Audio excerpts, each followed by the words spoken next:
Welcome to everyone. I'd like to give Jim a round of applause for setting this up, doing a fine job of it. It's a comfortable room. I love this. I could catch the shuttle from the airport. Yeah. The lunch is going to be even better. All right. Good. So, That's good last time. I was raised by some very hardworking parents, and a lot of what I'm going to talk about my qualifications have to do with hard work. Because I think hard work is essential. You can't just do this, you can't mail this in.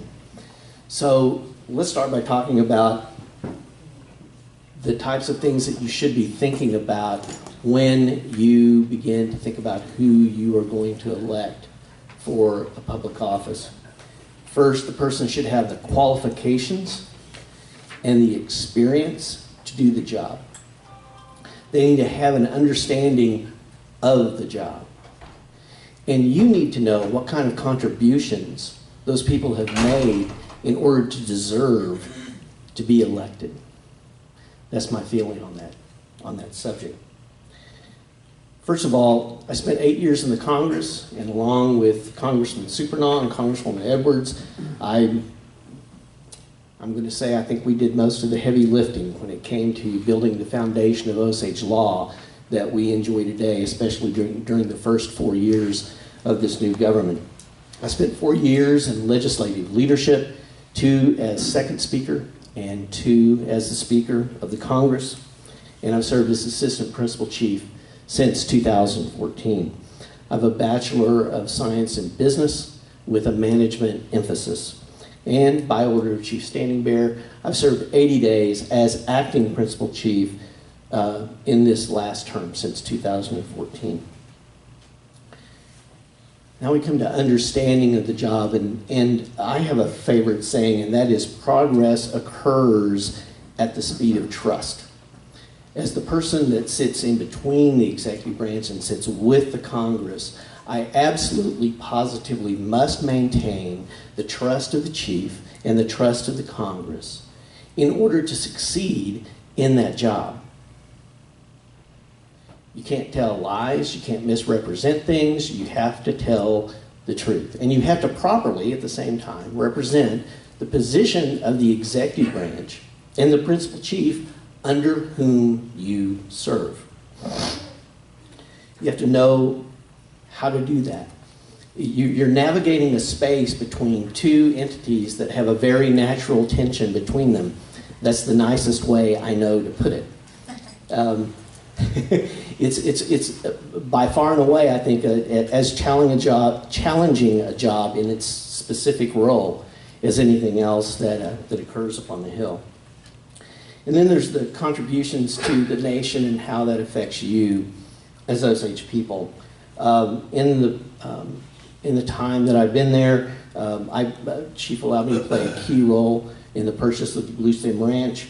We have successfully nominated Osage, the Pawhuska Census District, as an opportunity zone under the new 2017 tax laws. I helped negotiate with Indian Health Service as we exercised our powers of self-governance. We reassigned some idle housing funds to create new PRT and domestic violence shelters at Osage Nation as well. And we've got a nice operation out of Bird Creek Farms, but it has a lot of room for improvement. And this year, we spent a lot more time on setting specific goals for that organization, and we hope and plan to supply a lot of fresh vegetables to our federal programs from Bird Creek Farms this year. I'm going to move on to, well, I do want to talk about one thing very briefly, and I talked to Mark about it earlier. We have purchased a lot of real estate in the past 10 years, and we need to do something focused and profitable with that. If we think about what we purchased, it doesn't really come together. We purchased 100 acres, what they call the downtown air park, right next to the casino, simply because we wanted to control the property. We had the money to do it, and we did it. We've since expanded that out to about 400 acres in holdings total. We purchased the ranch with the idea of going into the cattle business, but as it turns out, the ranch is very unique. It's a place where one entity owns 100% of the mineral rights and 100% of the surface rights, and it is nearly unpopulated. So how does all this come together? As it turns out, one of the serious growth industries in the United States today is unmanned aerial systems, or drones.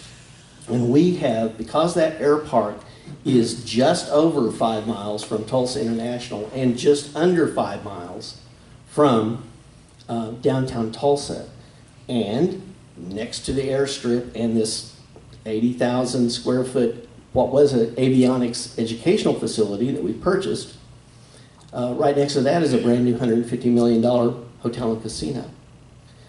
If you put all those through a lens of unmanned aerial systems, you have a tremendous asset that is quite unique. Now there's states like New York and Nevada that are well ahead of us on that. But we've had some very interesting talks. We are not without some accomplishments. There's a cutting edge technology company in Tulsa right now that is testing on the ranch at what I believe is now Scout's leases. That's correct. That they purchased from Lynn. They're testing every week a very cutting edge technology out there that applies to oil and gas. We have a company out of Texas, out of Weatherby, Texas, that is holding very high level first responder training classes at the Tulsa Air Park. And some of our people are participating in those classes. I had a long talk with Mark this morning, who has a lot of experience in commercial real estate. And it's a commercial real estate play, but the long-term idea is that we get people to come and locate there, and then we watch them, and we learn about their businesses, and then we can very carefully choose business partners, if they choose to partner with us, and go forward in a technology realm within our reservation boundaries in ways that we've never considered before. So I'm very positive about that. This time I'll do my best to address the questions. I'm going to be relatively brief. As I've already said, I serve under a chief. He's my boss. So I'm not going to go way hootsy off in the ditch. And I hope you forgive me for that. But I do have a few specific things I want to say that are my own thoughts on the subject. The first is about the Cherokee Nation. When the idea of a super board first came up, and it's been around for quite a while, I did some serious reading about what Cherokees were saying about that. And I note with interest, Jim, that you say that the Osage Nation has a record of shameful losses in our economic development program. You are absolutely correct. But it's an important distinction to make that we know that we have shameful losses.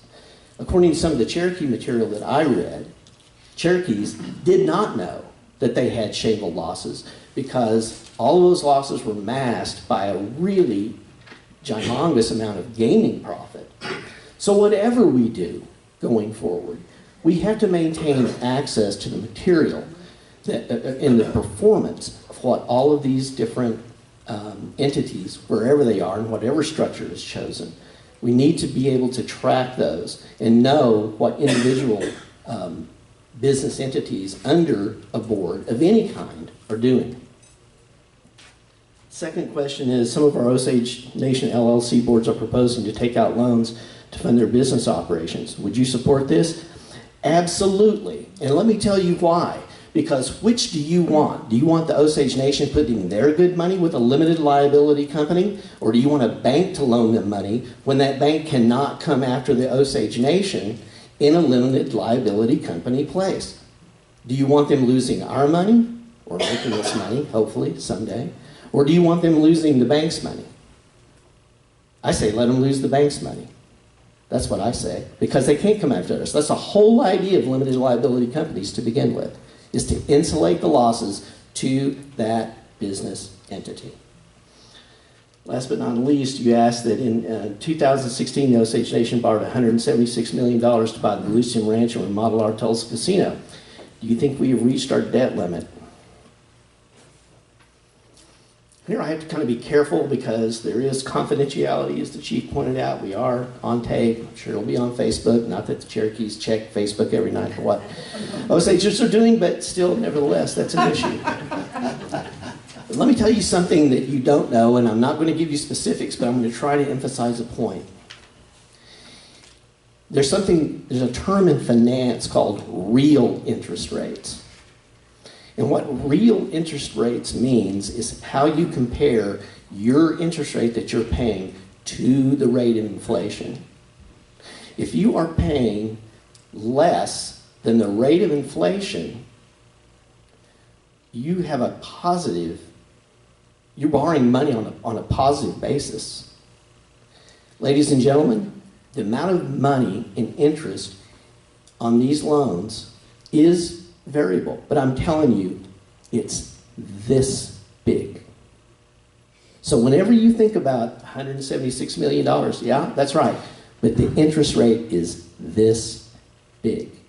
And we can't have a conversation about borrowing without talking about the cost of borrowing. It's very, very small.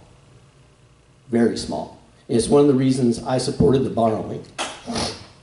Now, I'm the kind of person that says, well, if Bank of Oklahoma says it's a good loan, it's probably a good loan.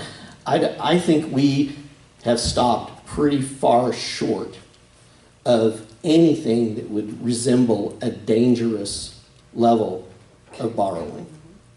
I really believe that. And I'm a businessman and I study such things. I pay close attention to such things. So, am I worried about how much we've borrowed so far? No, I'm not. Should we borrow more? I don't know. I think we'd have to take a long look at that because we moved from a pretty safe debt-income ratio to a ratio that maybe would be a little bit more precarious. So I hope that answers your questions. How am I doing for time, Jim? Well, it's about time to wrap it up. Okay. Appreciate that. Thank you so much for hosting us. Thank you for everyone who took the time to come out today. We really appreciate it. Thank you. Big round of applause.